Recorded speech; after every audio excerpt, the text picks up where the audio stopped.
Okay, let me see. I don't think it's going to take 10 minutes to disprove the existence of God.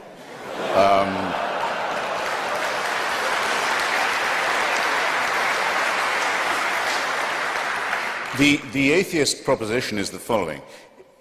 Most of the time, it may not be said that there is no God.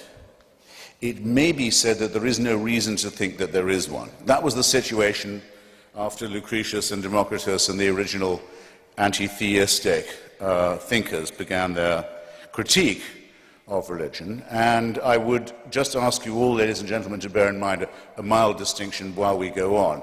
You may wish to be a deist, as my heroes Thomas Jefferson and Thomas Paine were, and you may not wish to abandon the idea that there must be some sort of first or proximate cause or prime mover of the known and observable world and universe.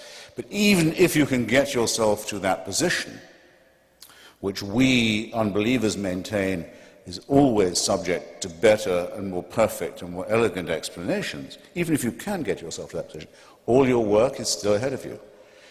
To go from being a deist to a theist, in other words, from someone who says, God cares about you, knows who you are, minds what you do, answers your prayers, cares which bits of your penis or clitoris you saw away or have sawn away for you, minds who you go to bed with and in what way, minds what holy days you observe, minds what you eat, minds what positions you use for pleasure. All your work is still ahead of you, and lots of luck. Because there's nobody, even Aquinas had to give it up. There's no one who can move from the first position to the second. So I could, and I'm actually strongly tempted to, I could leave it right there. But then it's not in my nature to let off a captive audience so easily. So I'll add a couple of things. The reasons why I am glad this is not true would, I suppose, be the gravamen of my case. Some people I know who are atheists will say they wish they could believe it. Some people I know who are former believers say they wish they could have their old faith back. They miss it. I don't understand this at all. I think it's an excellent thing that there's no reason to believe in the absurd propositions I just, admittedly rather briefly, rehearsed to you. The main reason for this, I think, is that it is a totalitarian belief. It is the wish to be a slave. It is the desire that there be an unalterable, unchallengeable, tyrannical authority who can convict you of thought crime while you are asleep, who can subject you, who must indeed subject you, to a total surveillance around the clock, every waking and sleeping minute of your life, I say of your life, before you're born, and, even worse, and where the real fun begins, after you're dead. A celestial North Korea. Who wants this to be true? Who but a slave desires such a ghastly fate? I've been to North Korea.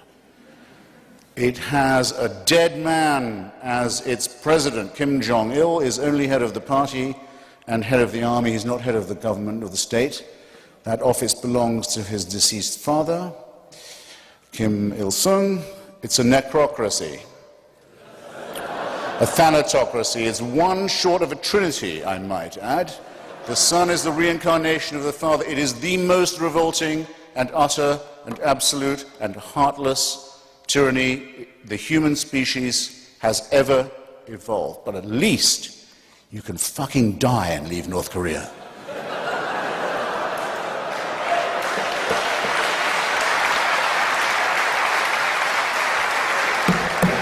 Does the Quran or the Bible offer you that liberty? No. No. The tyranny, the misery, the utter ownership of your entire personality, the smashing of your individuality only begins at the point of death.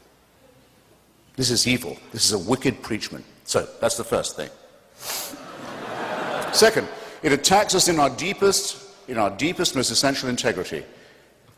It's an insult to us in other ways. It says that we, you and I, could not, individually or collectively, decide upon a right action or right thing without celestial divine permission. We would not know right from wrong if we did not have heaven's permission to do so. Where else, how else could we know? Our human solidarity, our innate knowledge of right and wrong, our acute awareness of what is fair and what is unfair, what is just and worthless to us, these come to us also as gifts from the great unassailable dictator enthroned. What could abolish our integrity? What could abolish our honesty, our decency, our dignity more than that? The third, is a little more pragmatic. Religion is our first, that's why I'm so fascinated with it, it's our first version of the truth. It's our first attempt as a species. It's what we tried when we didn't know anything. We didn't know we lived on a spherical planet. We didn't know that our planet revolved around the sun.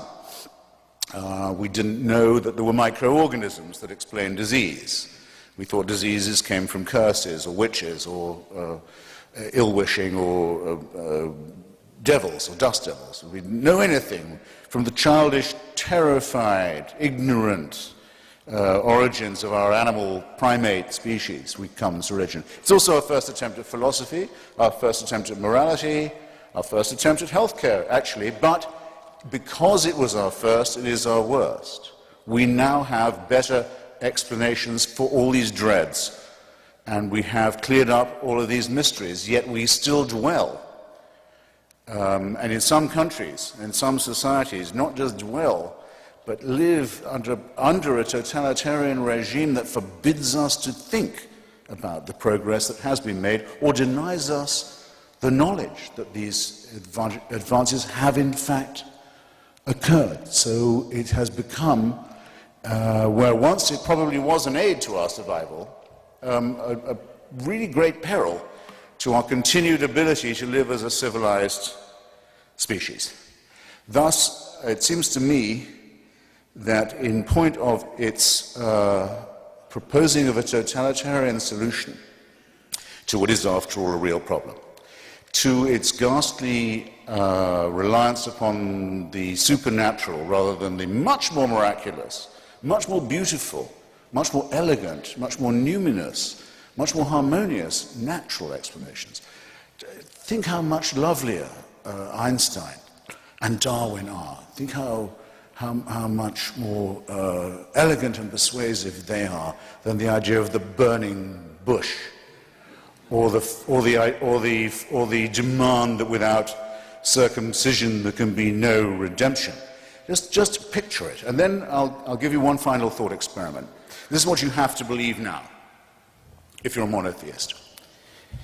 Because we now know things we didn't used to know. We know that the human species could be as much as 200,000 years ago. That it becomes separate from the Cro-Magnons and the rival pre-human species. Could be as little as 100. Richard Dawkins thinks 200,000. Francis Collins, who did the Human Genome Project, who's, by the way, C.S. Lewis kind of Christian, thinks 100,000. All right, I'll take 100. I'll take 100. Here's what you have to believe. For 100,000 years, humans are born as a primate species. Expectation of life, what, 25 years for the first few 100,000 years? First few tens of thousands of years. Infant mortality, rife. Microorganism disease, terrifying. Earthquakes, volcanoes, extraordinary. And fights over land, over territory, over food, over women, over tribalism. Frightening too. For 96,000 years, heaven watches this. With folded arms, with indifference, with coldness. And then around 3,000 to 4,000 years ago, but only in really barbaric, illiterate parts of the Middle East. Not in China or where people can read or think or do science. No. In barbaric, illiterate, backward parts of the Middle East, it's decided we can't let this go on, we better intervene. And what better way than by human sacrifices and plagues and mass murder? And if that doesn't make them behave morally, we just don't know what does. If there is a single person in this room who can bring themselves to believe anything remotely like that, they convict themselves of being, first, very stupid, and second, very immoral. And thus it seems to me that the case for divine intervention and for the supernatural falls, and that we should be glad that it's fallen. And thank you.